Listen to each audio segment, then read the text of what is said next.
Bonsoir à toutes et à tous, bienvenue. Je suis donc Vincent Montet, le fondateur et le directeur du MBA DMBA. Bienvenue avec nos invités qu'on vous représentera tout à l'heure, mais je les remercie tout de suite, Tiffaine, Ingrid, Elina et Anthony. On fera le tour de table tout à l'heure. On va encore accueillir des gens qui arrivent. Vous êtes déjà une petite trentaine connectés. Vous expliquer le fonctionnement de cette émission, entre guillemets. Vous avez, pendant notre présentation, un module de chat que vous voyez et un module de questions.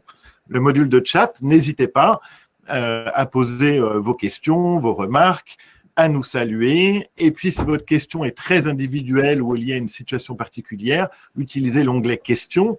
Mais en tout cas, bienvenue à Marie, à Benjamin, Élise, Paulina, bonsoir Florence, Sébastien également, Mélissa, Barbara, Julia, Caroline, Charlotte, Mathilde, Elsa, bienvenue, Marina, Léa aussi, welcome, Pauline, Marion, bienvenue dans ce module de chat.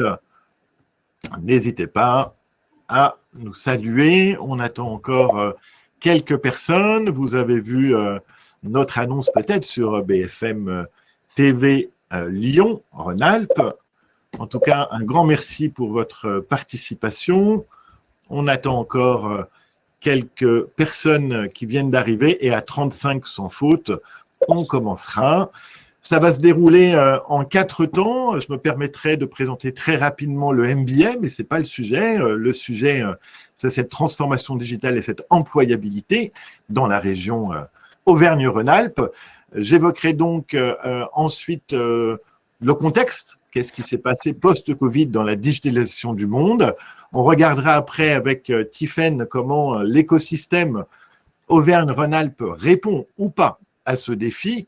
Anthony reviendra avec nous sur les compétences, quels sont les besoins aujourd'hui et qu'est-ce qu'il observe. Et puis, enfin, Ingrid et Elina, ce sera Vive ma vie. Elles vont vous raconter les compétences, leur parcours et comment elles se sont formées et comment leur projet professionnel a basculé au jour le jour.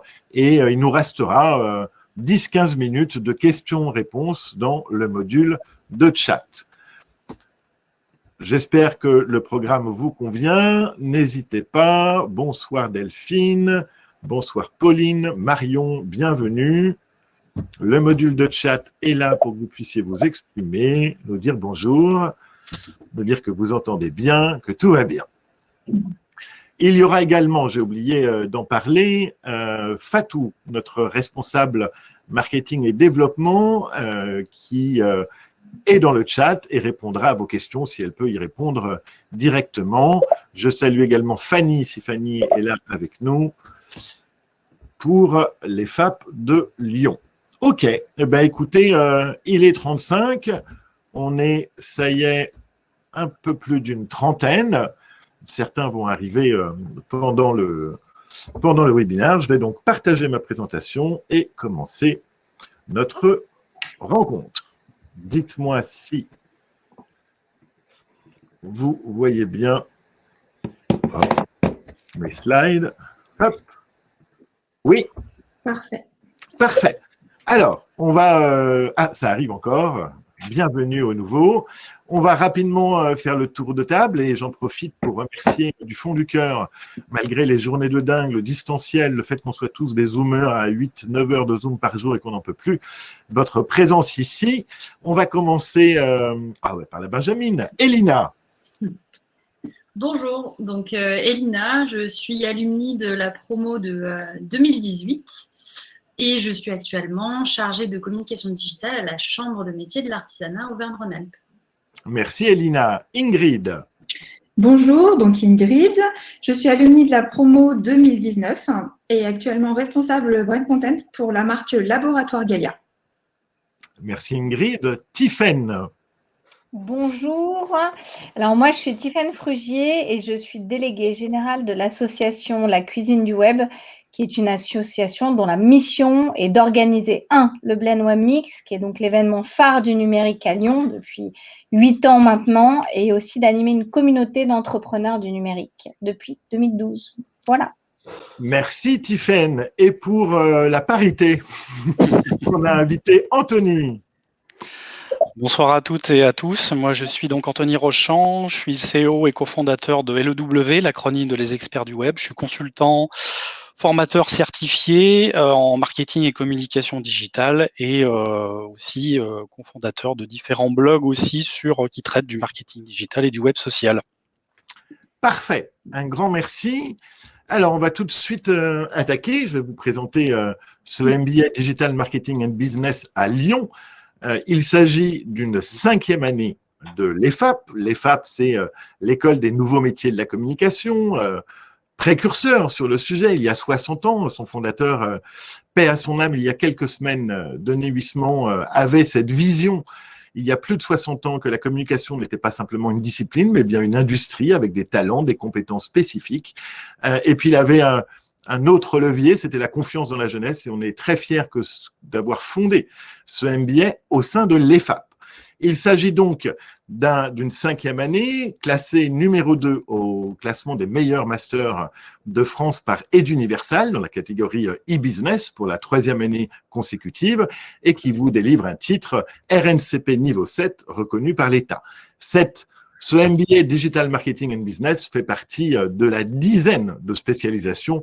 Vous retrouverez tout ça sur lefap.com, possible dans la région lyonnaise, sur le campus lyonnais. Donc, ce MBA, il est lié à 3 rencontres. La première, c'est l'EFAP et cette traversée des 2 siècles et de la communication. Et puis, 2 autres rencontres. La première, c'est votre serviteur, Vincent Montet. Je vais me permettre de me présenter. Ça y est, j'ai passé le demi-siècle il y a quelques jours.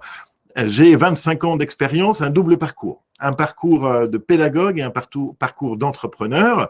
Entrepreneur, j'ai créé une start-up aux belles années du net. On parle de 98-2001, la bulle Internet, un job board qui a très bien marché puis qui a très bien plongé, puisque j'ai connu 2001, l'explosion de la bulle Internet. J'ai ensuite pris la direction marketing d'une start-up de la Caisse des dépôts dans le domaine du travail collaboratif et du télétravail. Je ne parle pas de 2021, on parle de 2001, 2002, 2003. La bonne idée, au mauvais moment, l'usage n'était pas là, avec la mauvaise techno, ce n'était pas aussi fluide qu'aujourd'hui. Et puis ensuite, j'ai décidé de créer ma propre agence de marketing et de communication à 2 dans un entrepôt à Belleville. Et puis, on a fini à 70, l'agence Grenade & Sparks, dont j'étais un des directeurs associés en charge de la stratégie digitale pendant plus de 10 ans. Ça jusqu'en 2015. C'est mon parcours pro. Et puis, j'ai un parcours de pédagogue.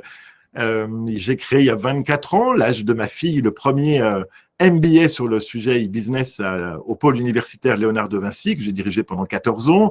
Pendant 10 ans, dans le master marketing de l'ESSEC, j'ai designé le parcours digital et enseigné, recruté les enseignants. Et j'ai fait le tour de France des écoles de commerce et de communication, toujours sur cette transformation de nos métiers avec le digital. Je ne viens pas de l'informatique, je viens du marketing. Et enfin, je suis très investi dans des associations professionnelles. Je suis le vice-président de l'ACCEL, l'association de l'économie numérique, et également membre du conseil d'administration du CPA, le collectif pour les métiers du marketing digital. Et il y a donc 5 ans maintenant, puisqu'on va rentrer dans notre 6e promotion lyonnaise, j'ai quitté ces 2 branches-là pour me consacrer à 100% dans la création et le développement de ce MBA. La 3e rencontre, vous l'avez peut-être vu sur nos plaquettes, sur les sites web, c'est le Hub Institute. Je ne saurais trop vous recommander, même si vous ne faites pas la route avec nous, d'aller découvrir le site web du Hub, qui est le premier think tank français sur la transformation digitale et sur la transformation écologique maintenant. Très intéressant d'ailleurs, comment les gens du digital viennent sur le RSE. C'est à la fois des colloques, des études, ils enseignent chez nous et tous les étudiants ont accès à toutes les études privées, ont accès gratuitement à tous les événements et rencontrent également les gens du Hub. 3 rencontres qui ont donné naissance évidemment à un programme qu'on n'a pas fait tout seul. On a réuni un écosystème pour avoir un board pédagogique, pour avoir des cas, pour avoir des intervenants, 0 professionnels, pardon, oh là, le lapsus, 0 professeur. dans le MBA que des professionnels.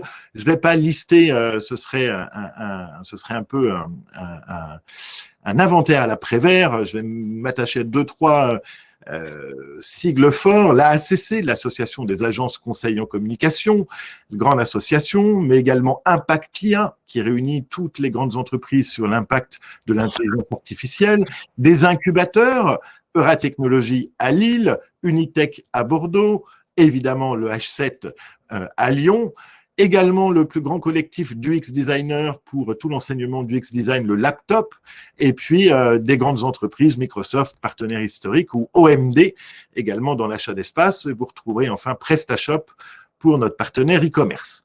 Tout ça, ça donne 5 ans plus tard 6 programmes sur 8 campus.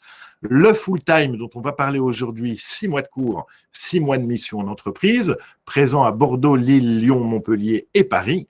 Le part-time, même programme, mais sur 1 an, 4 à 5 jours par mois, destiné soit aux jeunes diplômés en contrat de professionnalisation, soit aux cadres en activité.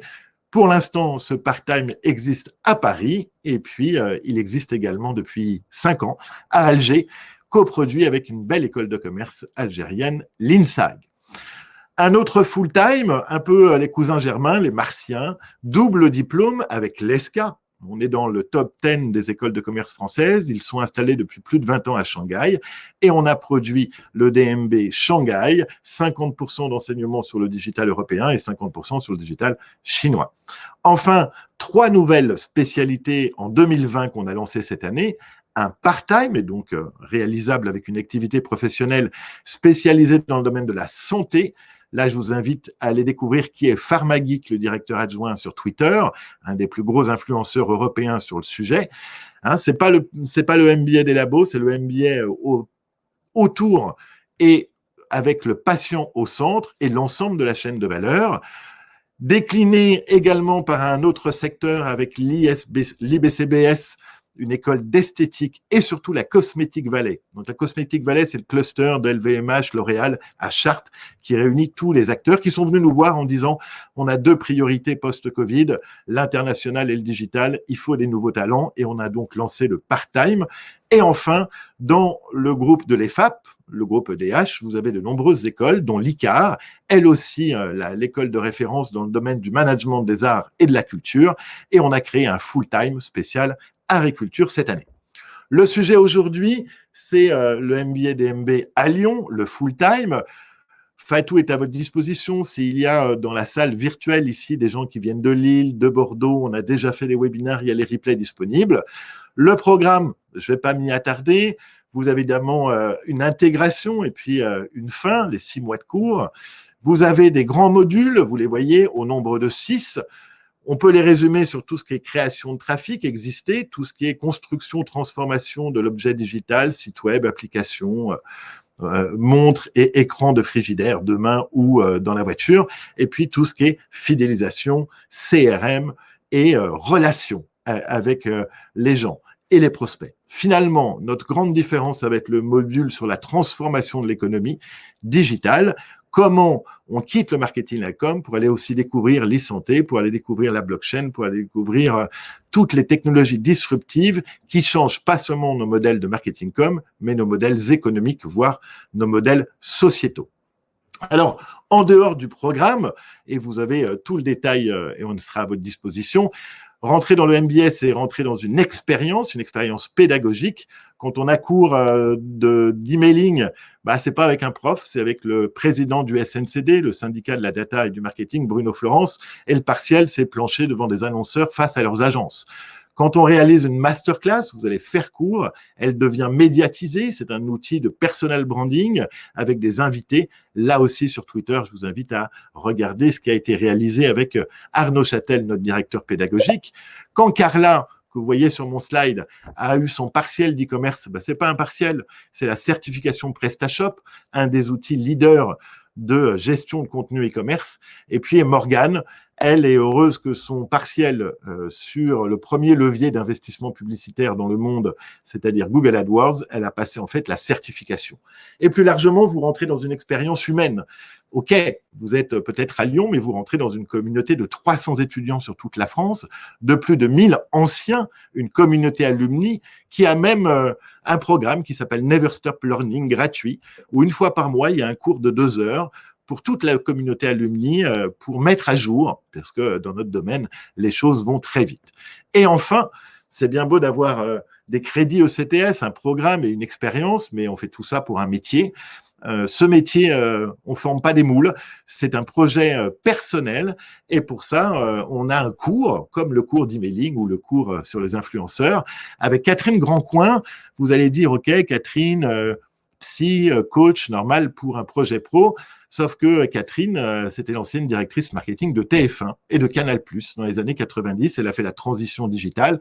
Elle a décidé, il y a 20 ans, d'arrêter cette carrière pour accompagner les cadres en activité dans leurs projets personnels. Et elle a accepté de nous rejoindre pour avoir toute une méthodologie. Vous aurez donc un cours, un coaching collectif et même individuel, et beaucoup d'actions pour mettre en avant les singularités de nos étudiants et, encore une fois, ne pas former des moules. Ça, c'est le MBA. On va rentrer maintenant dans le contexte de ce MBA et ce pourquoi on se retrouve aujourd'hui, pourquoi les compétences digitales sont-elles devenues la clé de l'employabilité. D'abord, il y a une révolution. Il y a une révolution avant le Covid et puis après le Covid, ou la Covid. La première des révolutions, il est avec ce chiffre, 6 milliards d'investissements publicitaires dans le digital l'année dernière, tous secteurs confondus, pure player, annonceurs classiques. Regardez le chiffre en 2015, on était à 3 milliards. Présentez-moi des secteurs qui ont doublé leur volume en quasiment 5 ans. Il n'y en a pas. Et surtout, ces 6 milliards d'euros d'investissement dans le digital, si on les compare à la télévision, si on les compare à la radio, si on les compare au cinéma, si on la compare à la presse, bref, si on le compare à ce qu'on appelait les grands médias au siècle dernier, eh bien, depuis 2 ans, peut-être que je vous le rappelle ici, c'est devenu le premier levier d'investissement en France, publicitaire. La question, elle est même pas « est-ce que je veux travailler dans le digital ?» La question, elle est « pour travailler dans le marketing et la com, si je ne maîtrise pas les compétences du premier levier d'investissement, ça va être compliqué pour mon employabilité. » Ça, on le disait depuis 3-4 ans, et pour une personne sur 2, ça passait là et ça ressortait là. Et puis, est arrivé ce tweet qui a fait le tour du monde en mars dernier. Qui est le leader de la transformation digitale de votre entreprise? Le patron technique, le Chief Digital Officer? La réponse en clin d'œil, ça a été évidemment le Covid. La Covid qui a accéléré comme jamais l'ensemble de l'activité humaine, mais ça a été aussi, est-ce que la maison brûle? Comment on ressort de ça et quelles sont les grandes tendances?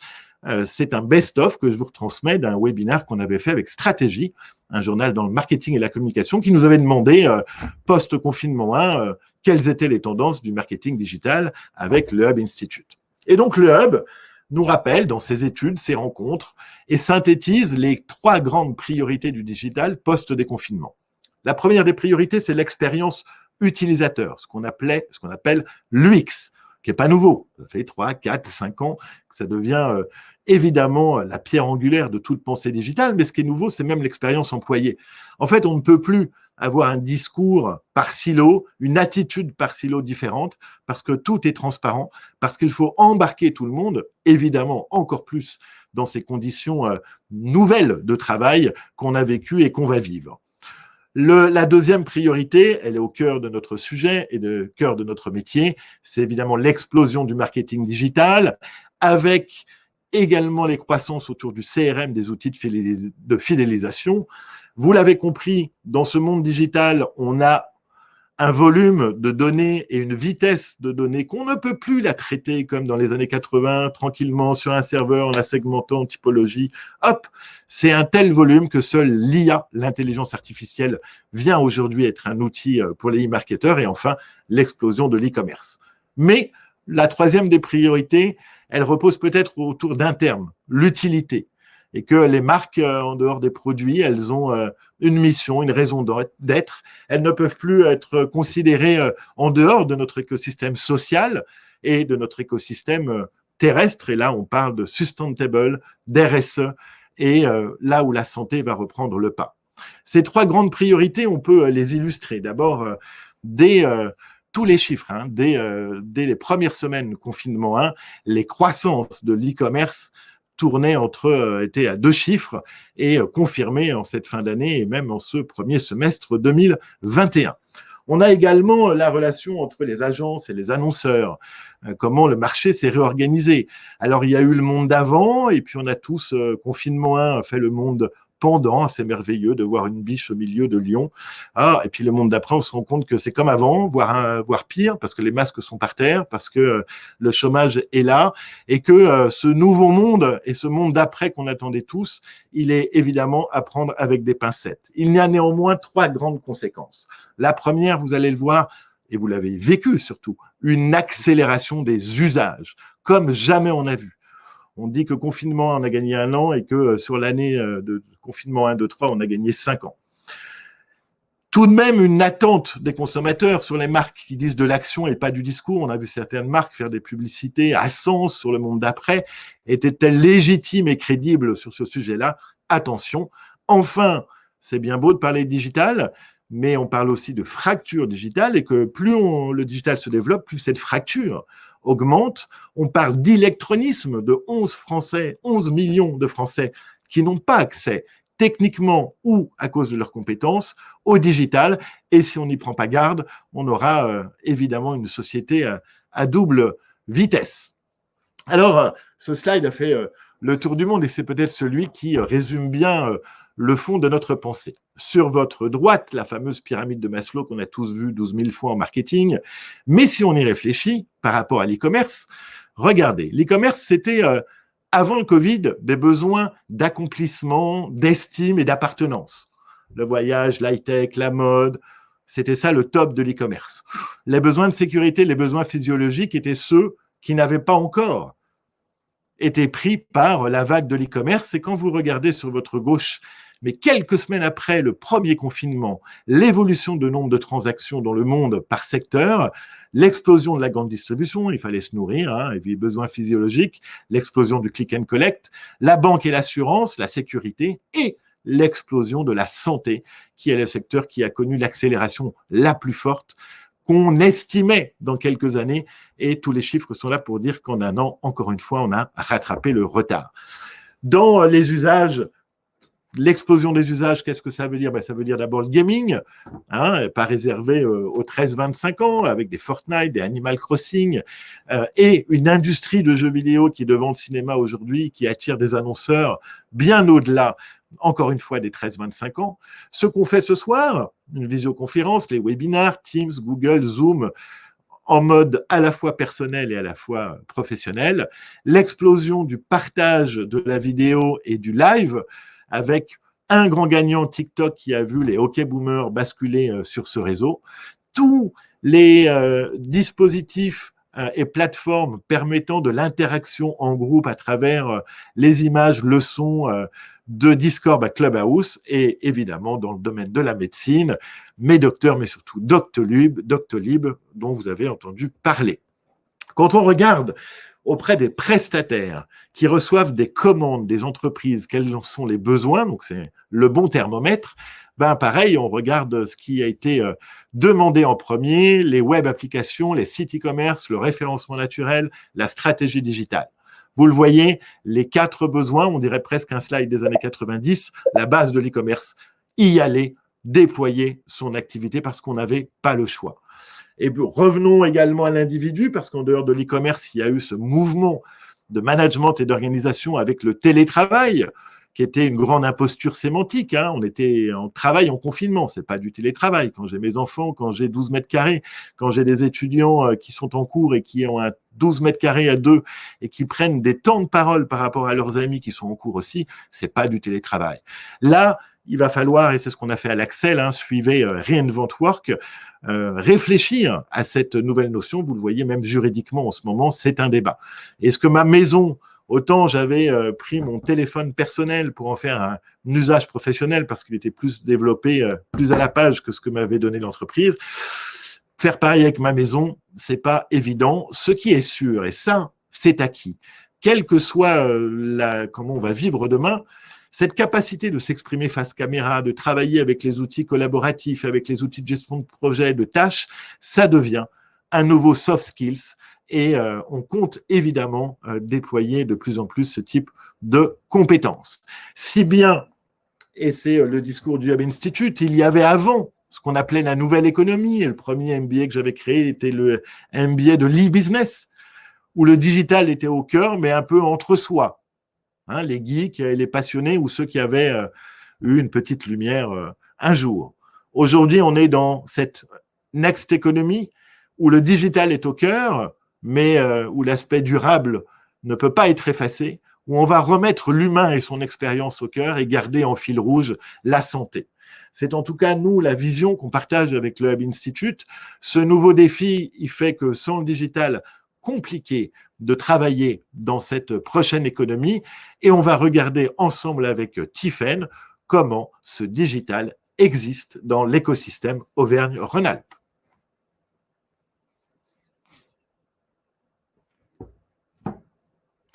Allô Tiffaine? Ah, désolé, j'avais… T'avais pas le micro. Bon, juste, je recontextualise très rapidement la cuisine du web parce que je vois les participants, certains que je connais dans l'écosystème, d'autres non. La cuisine du web est une association qui existe depuis 2012. Le constat était qu'en 2012, le réseau numérique lyonnais était naissant, même si à la base, on est… disons, une région d'éditeurs de logiciels, de DSI, etc.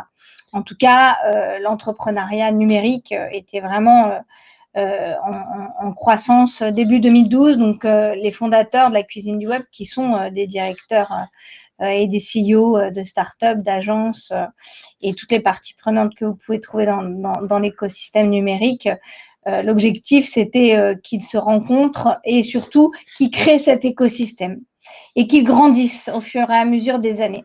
Je peux vous assurer qu'aujourd'hui, et je ne suis pas lyonnaise d'origine, ça aussi, c'est important que vous le sachiez, on n'a pas à rougir de ce qui se passe ici en termes de croissance sur l'écosystème numérique à Lyon. On est vraiment, vraiment à la cheville de Paris et on est vraiment une région en très forte croissance sur toutes les solutions et la partie création start-up, entrepreneuriat du numérique.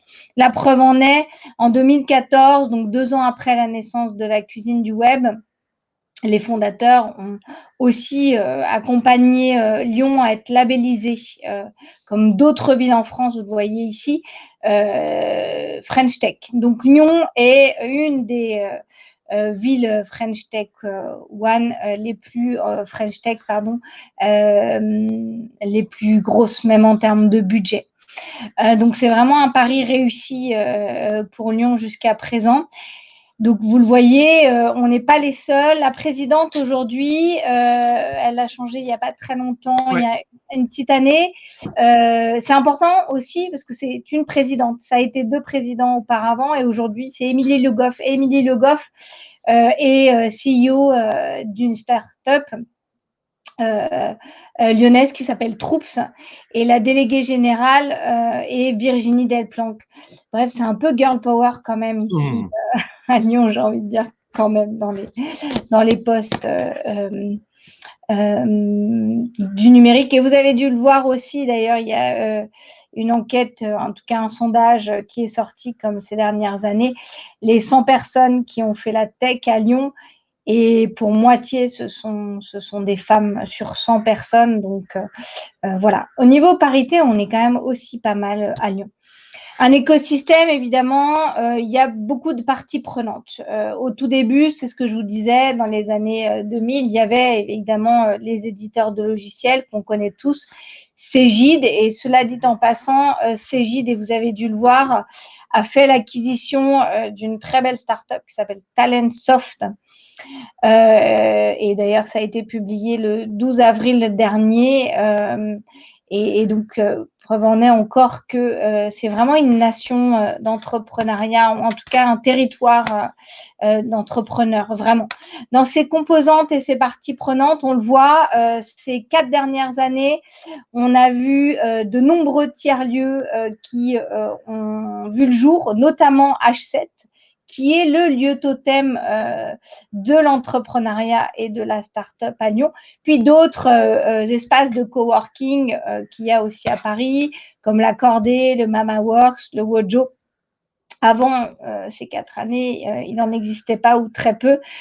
C'était d'ailleurs la cuisine du web qui avait créé le premier hôtel d'entreprise qui s'appelait à l'époque la Tour du Web.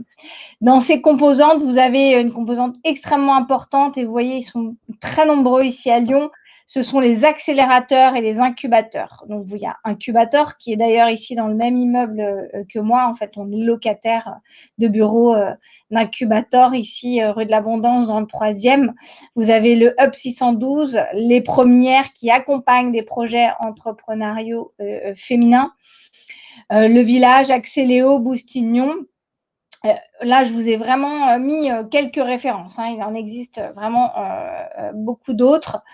Il y a cette composante qui est non négligeable parce qu'on a vraiment des gros leaders ici et à mon sens, la licorne encore lyonnaise on ne considère plus comme une start-up, mais qui l'était il y a quelques années encore, qui est LDLC en fait, qui est devenue maintenant une très grosse entreprise et d'ailleurs une école qui est associée.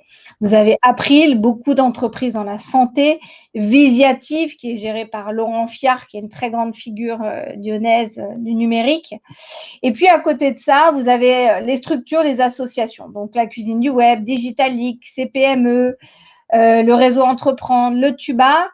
Et puis, une dernière composante qui est extrêmement importante parce qu'à Paris, il y en a énormément des événements sur le numérique. Et bien, à Lyon, il y en a de plus en plus. Vous avez le SIDO, qui est vraiment la référence. Et d'ailleurs, le SIDO vient de Lyon. C'est un événement c'est un salon dans lequel vous pouvez retrouver toutes les entreprises qui proposent des objets connectés, l'IoT, la robotique. Et cette année, en 2021, il y aura une édition à Paris et c'est la première année. L'entreprise du futur qui a vu le jour sous l'impulsion de Visiative il y a 3 ans maintenant, et Blend Web Mix qui va voir sa 8e édition cette année puisqu'elle a été reportée en 2020 à cause du Covid. Donc, on voit que cet écosystème numérique lyonnais est vraiment très riche et il ne cesse vraiment de s'agrandir et de croître. J'ai reçu, et je voulais vous en parler, aussi la newsletter de French Tech One, justement ce matin, qui parlait des 62 lauréats au programme Scale Up France. Donc, vous imaginez qu'on n'est plus au stade de la petite start-up. Et dans ces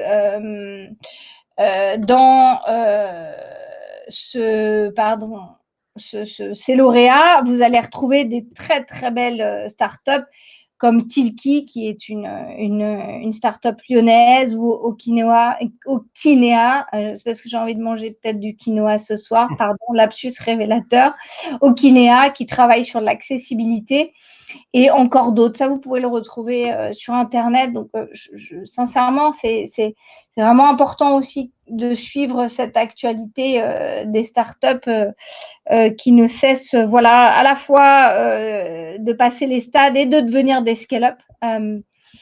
Et puis, on le voit aussi avec Navia, comme là, dans ce slide. Alors là, on a vraiment un focus, une composante start-up, grand groupe, logiciel, comme on en parlait tout à l'heure, avec des mastodontes comme Cegid, Esker, Antidote.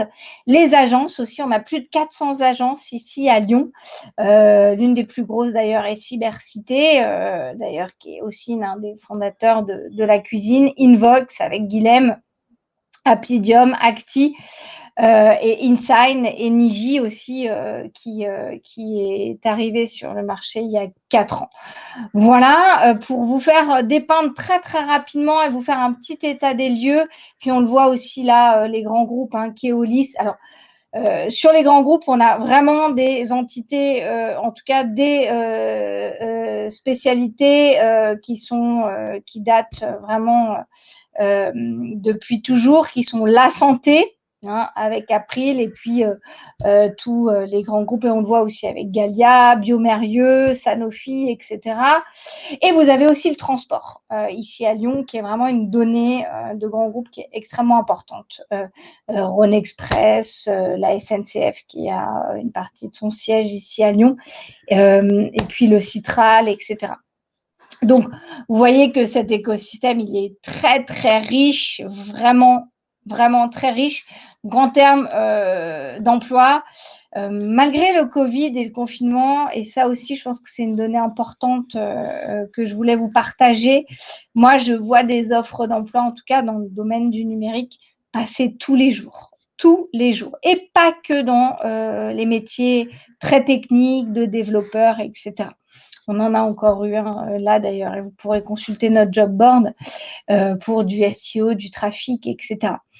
Preuve en est, là, la promo sortante du MBA cette année, ils ont tous trouvé leur stage, et la plupart d'ailleurs sont des entreprises de la communauté, en tout cas du réseau, et des entreprises qu'on connaît bien. On a aussi une grosse task force de e-commerçants et de retailers aussi ici à Lyon. Et une des étudiantes, d'ailleurs, me disait hier qu'elle avait été prise en stage chez l'un d'entre eux qui s'appelle Pro Bike Shop. Voilà. Et je pense que j'ai tout dit sur cette partie-là. Eh ben, écoute, merci Tiffaine. Je retiens que d'abord, loin de rougir, la région peut être fière pour, vous le savez, avoir le MBA à Lille, à Bordeaux, à Montpellier, et j'ai oublié de vous dire, 70% de nos intervenants sont des Lyonnais. C'est pas les Parisiens qui viennent expliquer en quoi ils sont les champions du digital. C'est pas du tout notre philosophie. C'est bien de s'insérer dans cet écosystème. Et je résume, on peut rester à Lyon et être au cœur de la transformation digitale. Maintenant, la question, c'est comment et quelles compétences on va déployer. Qu'est-ce que tu observes aujourd'hui, cher Anthony? Merci, cher Vincent. Ce que je vais vous dire là, ça va corroborer aussi un petit peu ce que tu as pu dire et ce que Tiffaine a pu annoncer aussi. Ce qu'on peut dire en fait, c'est qu'on a un écosystème tech qui est vraiment très dense, qui est très riche en fait en région lyonnaise. Il faut savoir que c'est le deuxième pôle numérique de France, ce qui n'est pas rien. On a une ville de Lyon qui est réellement tournée, on va dire, vers le futur, et ça, même malgré la crise sanitaire. Il faut savoir, côté chiffres, on a plus 20% d'emplois entre 2014 et 2018. Donc ça, ce sont des chiffres de Digital League, dont on a parlé un petit peu tout à l'heure, qui fédère dans l'IT près de 500 acteurs et partenaires sur la région Aura. La région Aura, puisqu'on en parle aussi, était en première position des régions numériques en France en 2020. Après l'Île-de-France, et première région aussi pour l'emploi dans l'édition de logiciels, dans la programmation et dans le jeu notamment. Donc des chiffres qui montrent bien en fait l'attractivité. On a une innovation aussi qui est quasi permanente et qui est vraiment, on va dire, elle est vraiment ancrée, puisqu'on a un écosystème qui comprend bon nombre de sociétés de conseil, d'agences digitales très importantes. Tu en as cité tout à l'heure Tiffaine, de toute taille, des pure lyonnaises comme des agences qui sont aussi présentes en région sur l'ensemble du territoire, ou qui ont un rayonnement aussi qui va être international. On a des petites agences indépendantes. On va avoir des web conversions, on va avoir nous, par exemple, LEW, des Qualici, etc. Et on aura aussi des structures plus importantes comme eProspect ou Time One qui sont présents sur Lyon, comme à Paris, à l'international. Et on a des SS2I, par exemple, aussi comme SQLI. Et donc, sur la partie aussi grands événements, on en a donc pour tous les goûts. Salon SIDO, effectivement, avec une spécialisation IoT et donc vraiment tech. À ce jour, le Blend Mix, bien entendu, qui arrive très très bientôt, qui est un gros événement, le Digital Summer, des événements aussi qui sont très spécialisés aussi, il faut le dire, comme l'Automation Day par exemple, ou encore les SEO Camp Day Lyon, et on a beaucoup aussi d'événements par le biais d'ateliers Meetup sur Lyon, qui existent aussi, on va dire, un petit peu dans un autre style. Puis on va avoir les incubateurs, tu en as parlé tout à l'heure aussi, Tiffaine, qui sont évoqués, donc incubateurs, des gros incubateurs aussi de grandes écoles. Et enfin aussi, donc les réseaux aussi d'ailleurs qui s'impliquent pour l'inclusion numérique, pour la mixité, notamment chez les femmes aussi, avec des Girls in Web, des L Digital, les premières aussi, qui est un incubateur pour les femmes chefs d'entreprise notamment. Et donc, ce qui fait qu'on a un vrai dynamisme de ce côté-là. Les réseaux business aussi, qui sont nombreux en région de Lyon. Avec nous notamment, LEW, on a d'ailleurs créé 2 depuis plus de 10 ans, 2 réseaux networking. Et on va dire que la genèse de tout cela, c'est d'intégrer un écosystème qui est plutôt riche, avec des entrepreneurs, des experts, pour fédérer, pour informer, pour vraiment mailler les réseaux entre eux, et ce, pour vraiment, on va dire, plus de cohésion. Donc, Lyon, c'est vraiment une ville de réseau, et c'est vrai que malgré la crise, on arrive à garder le lien par la création notamment de webinaires, de webconférences, ce qu'on est en train de faire par exemple aussi maintenant. Nous, on le fait avec nos rendez-vous LEW, notamment avec notre gros rendez-vous annuel sur les femmes d'influence, puis on le fait au tout venant aussi tous les 2 mois. La cuisine du web le fait d'ailleurs aussi admirablement bien et crée aussi vraiment de vraies synergies. Donc c'est pas parce que finalement aujourd'hui on se voit pas en physique qu'on n'arrive pas à créer du lien. Ça arrive à se faire aussi. Sur les grandes tendances, on va dire que l'on a notées et qui sont des tendances qui se dessinent là déjà depuis quelques temps et qui sont en train de se confirmer, on a une vraie montée en force du social commerce, donc du commerce dit commerce social, puisque on a des consommateurs aujourd'hui qui ont évolué vraiment fortement dans leur comportement sur les médias et sur les réseaux sociaux, et donc avec de ce fait un vrai retentissement en fait sur les habitudes d'achat. Donc en favorisant le commerce connecté. Et donc là, les médias sociaux ont trouvé on va dire un excellent moyen de faire rejoindre finalement les différents comportements des utilisateurs et ont pu déployer des fonctionnalités d'achat. On pense que cette année, les achats sur les plateformes sociales vont probablement très certainement augmenter et continuer encore leur ascension. Donc, ce qui nous donne finalement une vraie convergence en fait du social media et du e-commerce. Donc, tout ça se met en branle et on a cette tendance qui devrait se poursuivre, on va dire, d'ici 2022. D'ailleurs, on a aussi tout ce qui est live shopping aussi qui est en train de monter aussi en puissance et qui ne fait confirmer aussi cette tendance de fond. Donc, on peut dire qu'on a des communautés qui vont probablement un petit peu plus doter leurs membres de nouveaux outils aussi pour faire des transactions. Il va être de plus en plus aisé finalement de faire des achats, on va dire un peu des achats impulsifs. Instagram Shop, par exemple, en est un exemple parfait qui va faire apparaître de nouvelles expériences d'achat, on va dire immersives, communautaires. Tout ce qui va être aussi Instagram Checkout, qui est vraiment dans les tuyaux, qui est en cours, on pourra vraiment faire ses achats sans vraiment quitter la plateforme. Le but de l'opération étant de faire vraiment de la rétention et de faire ses achats sans quitter la plateforme sociale. Donc c'est une vraie tendance de fond qui s'est dessinée et qui va certainement se confirmer là sur 2021. On a aussi, bien entendu, je me devais de vous parler de data, les data et les contenus authentiques, et donc de ce fait-là, les données utiles. Donc on parle de data encore et toujours, et l'accent est vraiment mis en fait sur les données. Et parallèlement, l'accent est mis sur l'utilisation des outils pour s'adresser réellement en fait au bon public, ne pas se tromper de public, et sur les données aussi, de la manière, on va dire, la plus authentique et aussi la plus utile possible. Et donc, on a de plus en plus d'organisations qui arrivent, on va dire, à en prendre conscience que finalement, il suffit plus de publier des contenus pour toucher l'audience, mais surtout de produire des contenus avec une vraie authenticité, une authenticité qui sera vraiment de mise sur 2021. Le contenu, lui, il reste, on va dire, central, il reste roi et crucial, mais la bonne compréhension des datas liées à l'audience va se placer vraiment en élément de premier ordre pour un contenu, on va dire, au bon moment, à la bonne personne, au bon endroit. on va dire que la maxime, elle est toujours d'actualité. Donc c'est aussi une des tendances, cette data et des contenus authentiques, et donc de ce fait-là, des données qui seront utiles et qui vont aider à la décision. La montée aussi en force de la stratégie de communication des collaborateurs, hein, ce qu'on appelle dans le jargon l'employee advocacy, et donc des leaders aussi d'opinion interne à l'entreprise. On a, et on le sait, des algorithmes qui évoluent. C'est vraiment c'est incessant cette évolution, et ce depuis quelques années. Et donc ça va donner vraiment, et ça donne déjà du fil à retordre, on va dire, aux marques et aux entreprises. On a des budgets qui sont, on va dire, non extensibles et qui ne permettent pas forcément d'œuvrer sur le marketing, par exemple, des influenceurs comme il se devrait.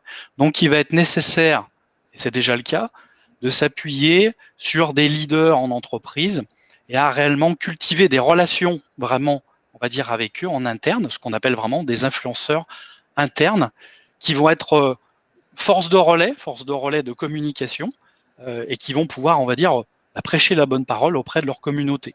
Donc cette tendance, elle s'accentue aussi, et le fait de capitaliser sur les collaborateurs d'entreprise qui ont on va dire, un certain pouvoir d'influence, va aider à la reconstruction de relations fortes vraiment vers l'externe. Et une chose qu'il ne faut pas oublier aussi, c'est aussi un excellent moyen de se construire un véritable bouclier en cas de crise. C'est aussi valable quand ça ne va pas. Et puis, on a des tendances aussi qui émergent, qui sont assez fortes, comme l'audio digital et ce qu'on appelle le social audio, hein, qui grimpe aussi en flèche, hein, depuis le début de la crise. Donc, bien entendu, on l'a constaté, hein, le podcast, c'est devenu une valeur sûre, ça s'intègre de plus en plus dans la stratégie marketing, dans les stratégies d'acquisition. D'ailleurs, la plateforme Sortlist l'a mis en exergue très très récemment avec une étude où on peut constater une réelle augmentation qui est de 76,2% de la consommation des contenus audio depuis la pandémie. Donc c'est pas rien. Donc ce qu'il faut dire, c'est que les marketeurs ont bien capté la possibilité finalement les différentes possibilités du contenu podcast, qui va certainement être un format qui pourrait, je dis bien qui pourrait, déloger la vidéo de sa première place. Hein. Cisco l'avait dit en 2016, 82% du trafic Internet sera concerné par la vidéo d'ici 5 ans. On y est quasiment dedans. Et la vidéo aujourd'hui fait office de format de référence pour engager vraiment les internautes. Est-ce que ça sera pareil avec le podcast? L'avenir nous le dira. Toujours est-il que on a un format qui aujourd'hui est engageant et s'intègre vraiment dans une strate. Ce qui nous donne aussi l'apparition en même temps que le premier confinement de room audio. Donc Clubhouse a lancé donc le mouvement, Spaces de Twitter plus récemment emboîté le pas, et on a donc Facebook, LinkedIn, Reddit qui sont en train de suivre d'ailleurs avec leur propre room. Donc ce mode social audio, on pourrait le nommer comme on pourrait le nommer, hein, c'est l'évolution en fait des podcasts qui va permettre une vraie interaction en temps réel. Et à contrario en fait des podcasts, les individus peuvent intervenir et donner leur avis en temps réel. Donc ce qui va permettre de développer le réseau, de renforcer ces relations, tout en ayant des conversations professionnelles, on va dire, qui seront réellement utiles avec d'autres experts d'un secteur. Donc là, l'audio et le social audio ont fait des pas vraiment conséquents, notamment vers les créateurs de contenu, ce qui rebarre les cartes aussi du marketing de manière générale. Donc, ces différentes discussions, elles pourront être exclusives, authentiques. Il n'y a pas d'enregistrement, hein, pour le moment. Donc, on est vraiment sur l'instantanéité. On a un contenu exclusif qui se crée au fil de l'eau et qui a un gros avantage, on va dire, avec la social audio. L'IA aussi, bien entendu, qui est au service du social media aujourd'hui et qui a pris un essor particulier, surtout depuis que la communication n'est plus uniquement unilatérale pour les marques et les entreprises. Et on s'aperçoit que le mode conversationnel est en plein essor, hein, ce qui en résulte des interactions sur le web à surveiller de façon plus fine. Ce qu'on peut dire là-dessus, en finissant là-dessus, c'est que c'était limitatif jusqu'à présent. On se cantonnait à la surveillance, on va dire, de l'opinion publique. Par exemple, en comptant le nombre de fois où une marque est mentionnée et la connotation positive ou encore négative du message. Mais là, on a des données qui ont tendance à alimenter des métriques, des indicateurs clés plutôt standards qui sont trop généralistes pour donner un vrai sens à l'analyse. Donc, prendre des décisions commerciales, c'est un petit peu plus compliqué. Pour prendre des bonnes décisions, il faut aller un petit peu plus loin. Et puis, oui, je t'en prie, Vincent. Vas-y, je t'en prie. Donc, ce qui nous donne effectivement, avec toutes ces tendances du côté compétences clés à l'ère du marketing digital, on a effectivement une croissance, on va dire, quelque peu ralentie, et donc, on va dire, une intensification de la mondialisation. Et donc, les organisations, elles vont être d'autant plus à la recherche de profils qui sont vraiment qualifiés dans leur domaine de compétences. Et surtout, ce qui va primer, ce sont des personnalités qui sont capables d'absorber, de prendre en compte les mutations, de les anticiper et d'entraîner avec eux aussi les collaborateurs. La veille aussi est un élément, on va dire, un peu moteur, encore et toujours, puisque être en veille permanente sur les nouveaux outils, sur la concurrence, sur les différents usages des internautes, le fait de pouvoir s'adapter aussi très rapidement aux évolutions, ça va être un point vraiment très très positif, et le fait d'acquérir une bonne culture des outils aussi informatiques, des compétences techniques, bien entendu, l'usage croissant et les différentes opportunités qui sont offertes par les plateformes des médias sociaux, les mobiles, l'analyse big data, etc., provoquent on va dire des métamorphoses et obligent les professionnels du marketing à acquérir vraiment des compétences qui sont techniques, en marketing, en informatique, même en maths, pour rester un petit peu dans la course et au niveau aussi de la concurrence. Et donc tout ça couplé à des compétences purement digitales. Donc ce qui va impliquer en fait une très bonne connaissance en fait des outils, des médias et des réseaux sociaux, savoir animer une communauté, savoir communiquer sur son image, sur la marque, construire un plan d'action. Voilà, tout cela va être de mise. Et donc des changements sont à prendre en considération sur les métiers. Donc des métiers, on va dire stratégiques, peuvent être aussi ventilés en différents métiers. Par exemple, si je prends un exemple sur le job de data scientist, par exemple, il peut être décliné en d'autres métiers. Par exemple, un data miner qui va recenser de la donnée, qui va l'analyser, le data analyst qui, lui, va administrer, qui va créer des bases de données, puis le data scientist, lui, qui va faire une interprétation des données. Donc, finalement, ça peut être ventilé en plusieurs métiers, rien n'est figé. Et donc, on peut dire que là, on est face à une vraie accélération des métiers technologiques, et cette accélération, on l'observe, nous, chez LEW, puisque, comme l'avait souligné d'ailleurs Vincent dans une discussion off avant ce webinaire, je forme des individus et des organisations, on va dire, de 19 ans à 55 ans, voire même un peu plus. Et le suivi est important. D'une année à l'autre, les besoins changent, les mises à niveau aussi se font plus rapprochées. Donc c'est bien cela, Never Stop Learning. Donc on n'arrête pas de se former. Donc moi-même aussi, j'y passe tous les ans avec une formation, avec un coaching au moins de perfectionnement, voire même plus. Et donc, ce qui est vraiment de mise aussi dans nos plans qualité, CNEFOP, Calliope, etc., par exemple. Donc, on est effectivement face à une vraie transformation. Merci, Anthony et Tiffaine. Je salue Léa qui doit nous quitter. Merci, Léa. Et on est en contact sur LinkedIn. Donc, j'ai bien une région dynamique et on voit les enjeux grâce à toi, Anthony. Finalement, on n'apprend pas le marketing digital ad vitam aeternam et que c'est une constante mise à jour. On va maintenant se tourner vers Elina. Et Elina, te présenter et te demander qu'est-ce qui t'a pris d'aller te former au digital, ton parcours avant de rencontrer le MBA. Donc, moi, j'ai intégré les FAB directement après le bac.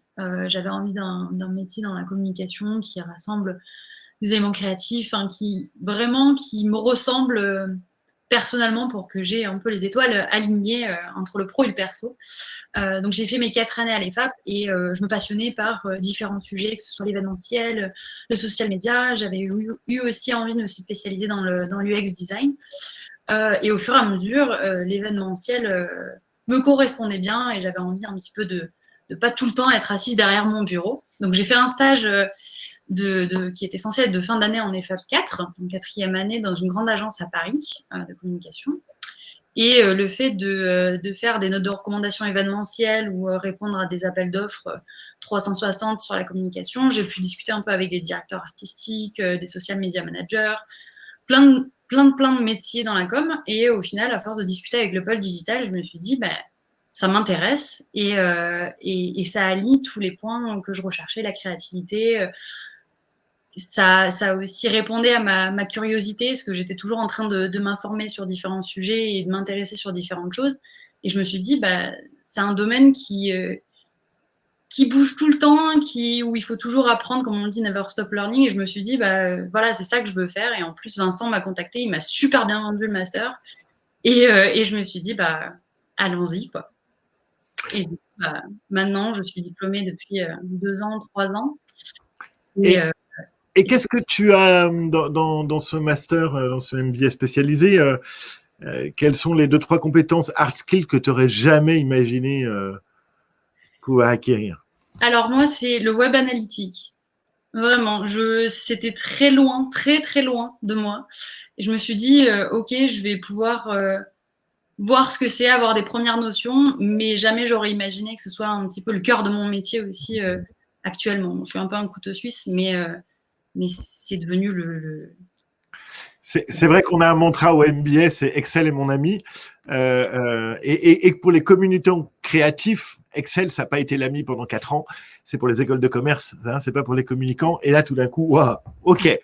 Merci. On reviendra après sur tes missions aujourd'hui. On va demander à Ingrid, et j'en profite, Elina plus junior, Ingrid plus senior, pardon du terme, et ça permet de rappeler qu'au sein du MBA, c'est de 22 à 55 ans. Hein, c'est comme Tintin. Ce qui compte, c'est avec votre première histoire, quelle brique digitale je prends et comment je construis mon projet personnel. Alors Ingrid, comment, à un âge plus avancé qu'Elina, on se dit, hop, allez, je change de vie, ou pas? Effectivement, je n'étais pas du tout prédestinée au digital à la base, puisque j'ai une formation scientifique.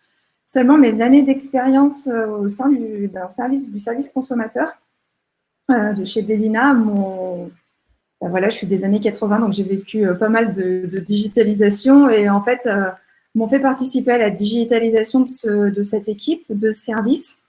Et c'est là, voilà, en développant des chatbots, touchant un peu à la voix, au chat, etc., que je me suis dit que, en fait, j'avais vraiment envie d'être actrice de toute cette digitalisation qu'on était en train de vivre, en fait, et je pense qu'on n'est pas prêt d'arrêter. Et donc c'est là que j'ai choisi en fait de me former au digital pour vraiment être actrice et pouvoir, comme le disait tout à l'heure Anthony, parler à la bonne personne, au bon endroit et au bon moment, parce que je trouve que c'est vraiment ça, en fait, notre métier aujourd'hui. Et comment tu t'es retrouvée alors dans le MBA et quelles compétences hard skills tu n'imaginais pas pouvoir maîtriser?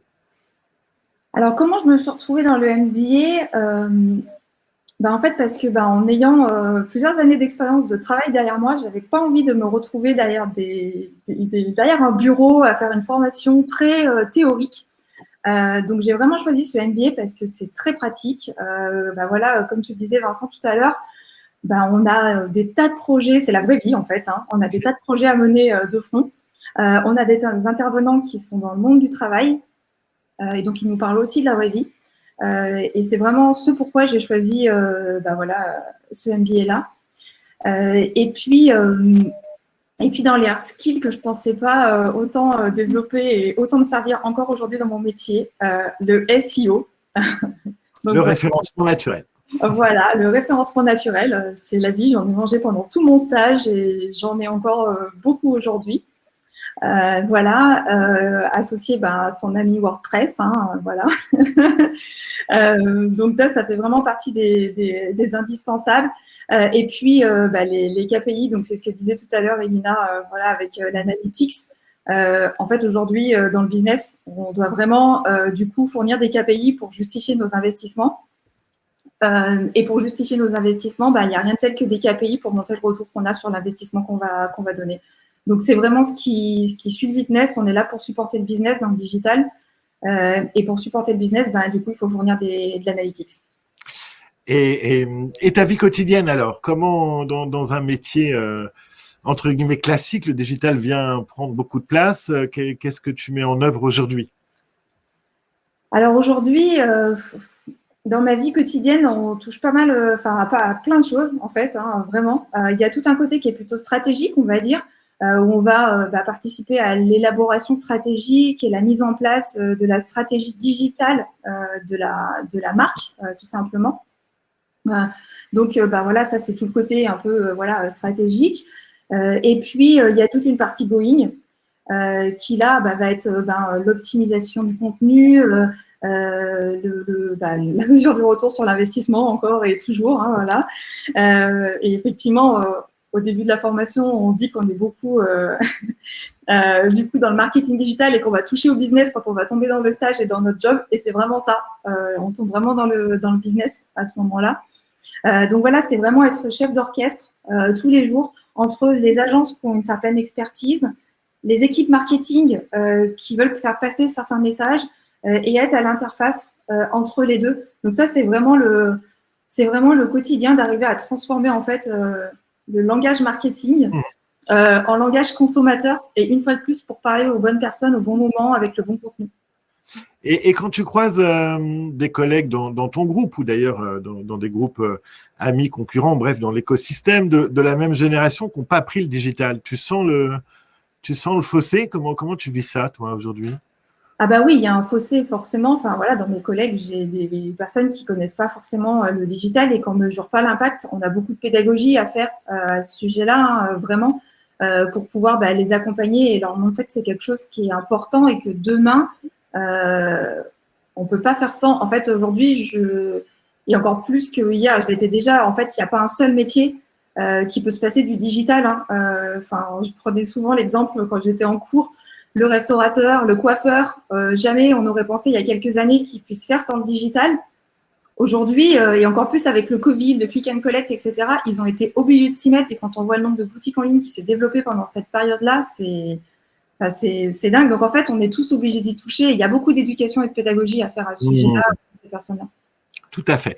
Merci, ton entreprise, c'est une grande entreprise, on l'a cité. On va revenir à Elina, qui est dans une collectivité territoriale, qui s'occupe des artisans, des métiers. Mais que vient faire le digital là? Qu'est-ce que tu fais dans ta vie? Ta semaine type, Elina? Oula, la question, la réponse qui ne va pas être très originale, c'est qu'il n'y a pas de semaine type. Moi, je suis donc à la Chambre de métiers de l'artisanat Auvergne-Rhône-Alpes. Ça a été une création de poste initialement il y a 2 ans quand je les ai rejoints, avec la volonté de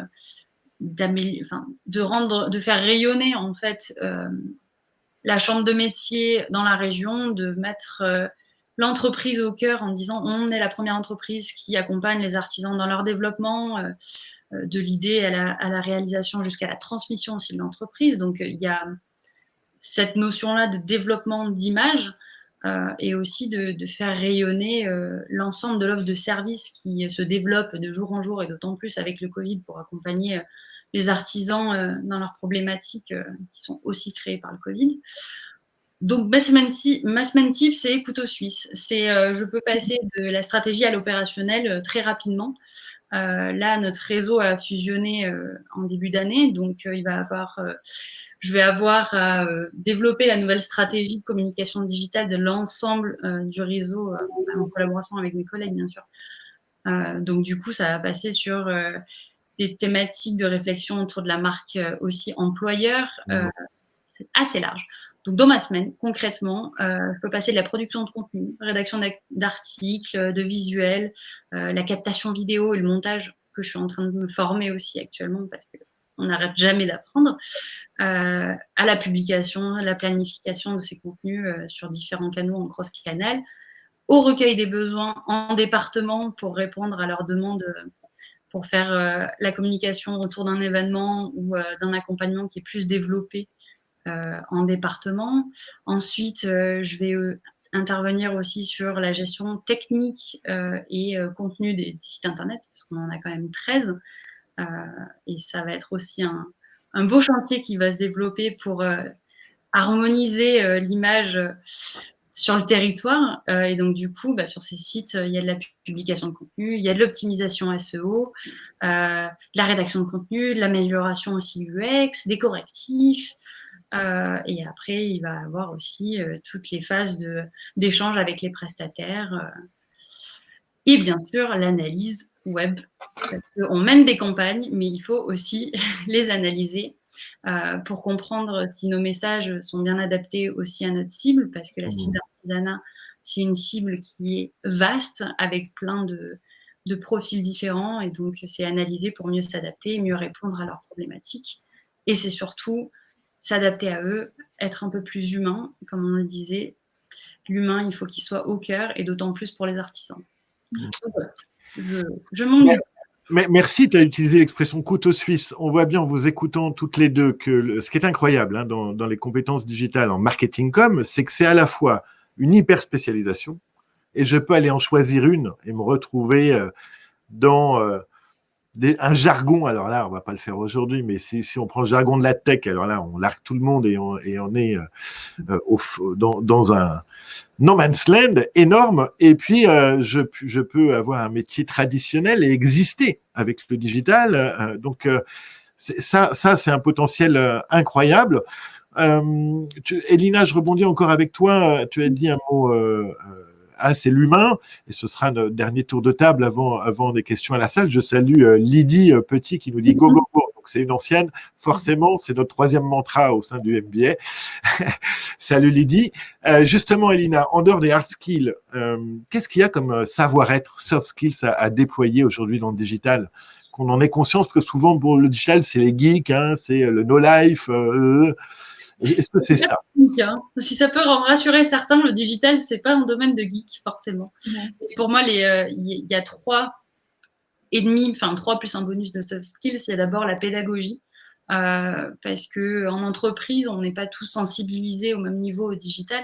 Donc, pour faire comprendre les problématiques, les solutions qu'on peut y apporter, et surtout pourquoi il faudrait qu'on fasse un investissement aussi dans le digital, financier et humain. Il faut aussi vulgariser les process, et ça va de pair avec la bienveillance. J'arrive pas à en choisir quelques-uns. Et un deuxième primordial pour moi, c'est la curiosité, comme je le dis depuis tout à l'heure. Il faut savoir cultiver sa curiosité, d'autant plus pour trouver son inspiration, pour se réinventer chaque jour, mais aussi la curiosité de faire de la veille pour ne pas se sentir largué, parce que tout bouge très rapidement. Et bien sûr, l'organisation. Merci, oui, j'aimerais bien voir ton Trello. Ingrid.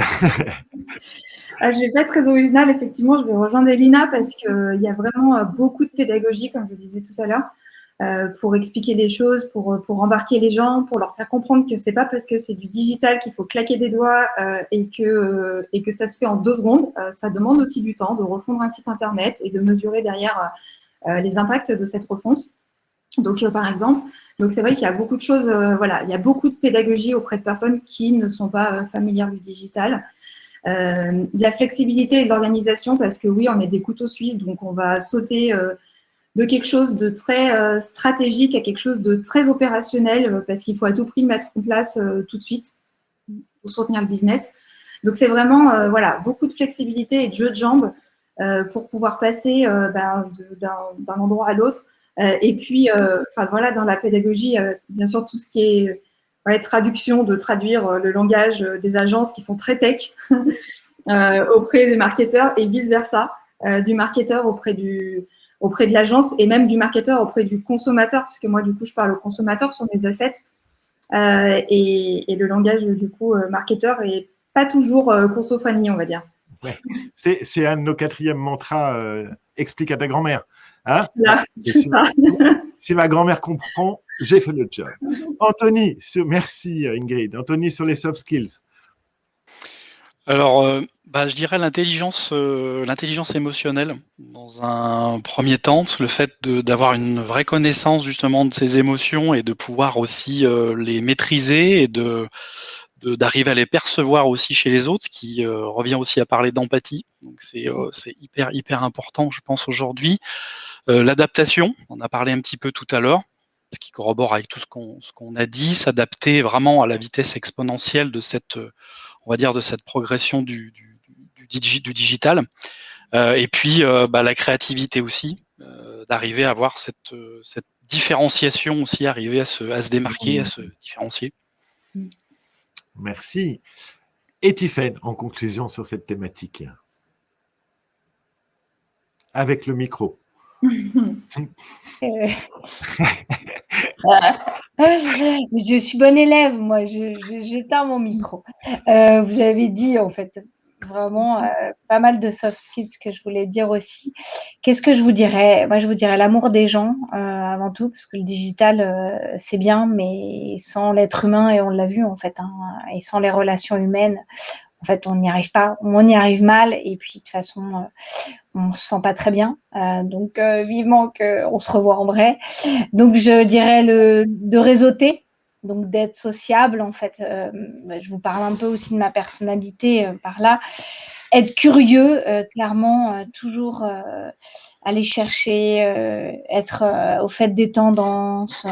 Et puis, voilà, never stop learning, c'est clair. Clairement, il faut se former tout le long de sa vie. Et puis, être agile, très agile. Franchement, je crois que, là je vous parle de moi, mais je pense que je peux parler de tout le monde, on n'a jamais été aussi agile et on ne savait même pas ce que ça voulait dire avant cette année, je pense, en fait, l'agilité, sincèrement. Donc, d'être agile, voilà, mais d'être vraiment agile. Voilà, c'est ce que je vous partagerai comme soft skill, mais avant tout, se nourrir des autres et la relation avec les autres. Voilà. Merci beaucoup, Tiffaine. On arrive presque à la fin. Si vous avez des questions, vraiment, n'hésitez pas dans le chat. Peut-être un dernier tour de table, si vous aviez un conseil à nos amis, nos spectateurs, nos invités qui souhaiteraient intégrer cette industrie, en tout cas ces compétences et cette industrie, quels seraient-ils? Ingrid. Moi, je dirais en fait foncez.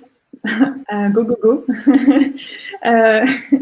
Foncez, en fait, si vous avez envie de ne pas rester sur la touche, si vous avez envie de participer à toute cette transformation, à toute cette… à soutenir tout ce business, il faut y aller, en fait, il ne faut vraiment pas hésiter. C'est intense. C'est intense, mais franchement, c'est super chouette. C'est une super expérience. Et je pense qu'aujourd'hui, vraiment, c'est indispensable au business de pouvoir… cette compétence digitale, elle est indispensable. Anthony, sur le sujet. Moi, mon conseil serait d'être toujours dans un mode un peu test and learn, je teste et j'apprends. Et ça tout au long de notre vie, finalement. Même quand on est plus ou moins établi, d'essayer de créer son propre site web, ses propres contenus, mettre les mains dedans, on va dire, dès le départ, si on a la motivation, pouvoir tester différents leviers d'acquisition, etc., pour comprendre un peu les mécanismes, ce qui fait qu'on pourra aller un peu plus loin, un peu plus vite, on va dire, dans le processus. Et puis, de lire aussi énormément tout ce qui est blog, ouvrage sur les thèmes de prédilection pour être vraiment en pointe sur les dernières tendances. De prendre cette habitude dès le départ, ce qui permettra de mieux emmagasiner aussi le savoir par la suite. C'est vraiment une aide.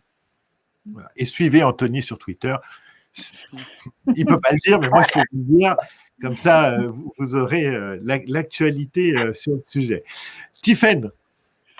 Moi, je dirais, mon conseil, je ne sais pas vraiment si c'est un conseil. J'ai envie de vous dire que tout est possible. Moi, je viens pas du tout du monde du numérique, en fait, mais alors pas du tout au départ. Et en fait, aujourd'hui, je suis déléguée générale d'une des plus grosses associations d'entrepreneurs du numérique. Je pense que quand on a la volonté et quand on a envie, on peut y arriver, en fait. Alors, allez-y, lancez-vous, appuyez sur le bouton, quoi, et puis hop, lancez-vous, quoi. J'ai envie de dire, voilà, n'ayez pas peur, quoi. Vraiment, allez-y, tout est possible. Elina, en conclusion. Pas forcément un conseil, ça globaliserait un petit peu tout ce qui s'est dit. C'est si vous voulez ne plus vous ennuyer et apprendre tous les jours et vous nourrir surtout des autres et vivre avec votre temps quelque part, rejoignez-nous, la communauté d'alumni, et vous verrez que les intervenants qui interviennent du coup vous apporteront beaucoup. Et je pense que vous pourrez tant vous éclater sur le côté perso que sur le côté pro. Il n'y a pas d'âge. En vous écoutant, j'ai presque envie de le faire. Le monde à l'envers, mon rêve d'être étudiant dans mon propre programme. Un jour, je le ferai, peut-être le jour de ma retraite. On va respecter notre intention. On avait dit 1h15, il est 19h45. N'hésitez pas. Ah, Sébastien, Sébastien, tu es intéressé par le replay. Évidemment, Fatou, on va regarder tout ça. On va t'envoyer le replay si tu en as besoin. Et puis, pour tous les autres, Fatou est en train de vous expliquer tous les contacts. Moi, je résume tout ça. Je vous regardais et je me dis, waouh, des gens heureux. Alors, des gens pas confortables. Si vous cherchez le confort, vous ne venez pas dans le digital. Si vous cherchez une formation où vous serez peinard en cours, vous aurez 2 examens, vous aurez votre diplôme, ne venez pas chez nous. C'est la mauvaise porte, voilà, mais il y en a d'autres, hein. Après vous faites du online, etc. Nous, on considère en effet que l'aventure humaine est au même titre que cette aventure de compétences hard skills. Vous pouvez vous former sur Open Classroom aujourd'hui un diplôme RNCP niveau 7 de très bonne qualité. Allez-y, et moins cher, voilà, il n'y a pas de souci. Et vous aurez vos compétences.